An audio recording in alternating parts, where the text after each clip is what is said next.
Free panipuri రావాలమ్మా, రావాలి. డబ్బులు ఇచ్చిన దొరకని పానీపూరి ఫ్రీగా ఇస్తానమ్మా, రావాలి. ఫ్రీగా ఇచ్చానమ్మా, రావాలి. ఫ్రీ పానీపూరి అంటామమ్మా. షర్ట్ మేము ఒక్క బుద్ధి ఉన్నప్పుడు ఇప్పుడు ఆఫర్లో వస్తారా ఏం దుప్పమమ్మా. రే మామ ఇప్పుడు ఒక్క బుద్ధి ఉన్నాము, సాయంత్రం వస్తాం పారా. అరే చెప్పినామమ్మా ఒక్క బుద్ధి తీసుకొస్తాం పారా. 1 hour later.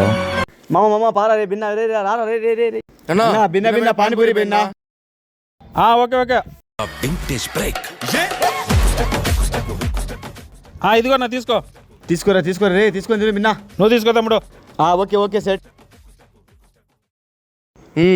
గుమ్ము మామా ఏదైనా ఫ్రీది వచ్చింది ఫ్రీదే మామా. నిజమే మామ. సరేనా పోస్తాం నా. ఏయ్ ఏన్నా డబ్బులు ఇకండి ఆడికి పోతాను రో. ఏమి డబ్బులునా నా మధ్యాహ్నం అందరూ ఫ్రీ తిన్నారు కదా ఫ్రీ అని నువ్వే అడిచినావు. 1 నుంచి 5 వరకు ఆఫర్ రా. లెక్కదండే అయిందా బాగైందా ప్రతిదానికి ఓవర్ ఎక్స్ప్రెషన్.